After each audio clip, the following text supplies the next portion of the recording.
Hello hi. ഇന്നലെ ഈ വർക്കിനെ കുറിച്ചിട്ട് നമ്മൾ പറഞ്ഞിട്ടുണ്ടായിരുന്നു. ഈ വീടിന് ഇവർക്ക് കാറ് നിർത്താനും മറ്റുമാണ് ഈ ഫ്രണ്ടിലായിട്ട് ഈ റൂഫ് ഇടുന്നത്. നമ്മളിതിനെ ഉപയോഗിക്കുന്നത് അപ്പോളോൻ്റെ പൈപ്പും JSWൻ്റെ ഷീറ്റും അക്കോസ്റ്റാർ പാത്തിയൊക്കെയാണ്. അപ്പോൾ സ്ട്രെച്ചർ വർക്ക് ഏകദേശം ആയി.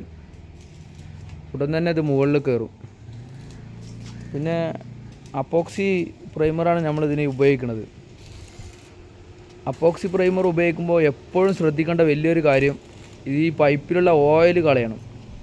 ഓയിൽ നമ്മൾ പൂർണ്ണമായിട്ട് തുടച്ച് നീക്കം ചെയ്തിട്ടല്ലാതെ നമ്മൾ ഇതിൽ പെയിൻ്റ് അടിക്കാൻ പാടില്ല. ചിലരൊക്കെ കാണാം പൈപ്പ് കൊണ്ടുവന്ന് ഇറക്കണം, അങ്ങനെ പ്രൈമർ അടിക്കുന്നത്. അങ്ങനെ ചെയ്യണ കാരണമാണ് ഈ വർക്കിന് പെട്ടെന്ന് പെയിൻറ്റ് ഇങ്ങനെ അടർന്നു പോകുന്നതായിട്ട് കാണാം. ഇപ്പോൾ ഈ പൈപ്പിൽ വർക്കിൽ കുറച്ച് പെയിൻറ്റ് പോയത് കാണാം. പക്ഷെ അത് നമ്മൾ വർക്ക് ചെയ്യണ കാരണം അങ്ങോട്ടും ഇങ്ങോട്ടും വലിക്കണ കാരണം പോയതാണ്. പക്ഷെ നമ്മളത് വീണ്ടും റീടച്ച് ചെയ്യും. എന്നാലും നമ്മൾ ഒരു കോട്ടും കൂടി പ്രൈമർ അടിക്കുന്നതിൽ നല്ലതാണ്. ഒരിക്കലും ഈ ഓയിൽ നീക്കാതെ നിങ്ങൾ ഈ GA പൈപ്പുകളിലൊന്നും പെയിൻറ്റ് ചെയ്യാൻ പാടില്ല. ഏറ്റവും കൂടുതൽ ശ്രദ്ധിക്കേണ്ട ഒരു വലിയ കാര്യമാണ്.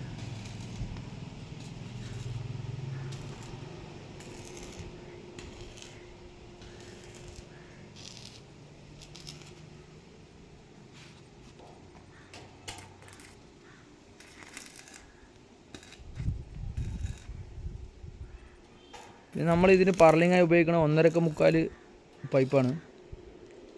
3 ഇഞ്ച് റൗണ്ട് പൈപ്പാണ്. ഷീറ്റ് JSWൻ്റെ, മുൻപ് പറഞ്ഞ JSWൻ്റെ കളറോൺ പ്ലസ്. നമുക്ക് ഈ വർക്ക് 10 വർഷത്തോളം ഫുൾ ഗ്യാരണ്ടി തന്നെ കൊടുക്കും. കാരണം ഫുൾ ബ്രാൻഡ് സാധന മെറ്റീരിയലായ കാരണം യാതൊരുവിധ പ്രശ്നം വരില്ല.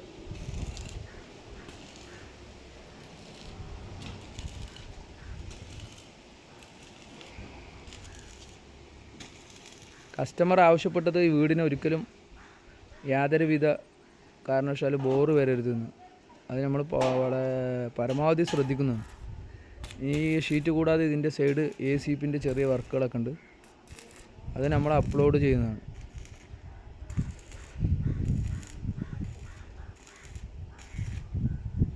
ഡ്രസ് വർക്കിനെ കുറിച്ചിട്ടുള്ള എന്ത് സംശയം ഉണ്ടെങ്കിൽ വിളിക്കാൻ. എൻ്റെ നമ്പറൊക്കെ ഞാൻ ഇതിൽ കൊടുക്കുന്നുണ്ട്.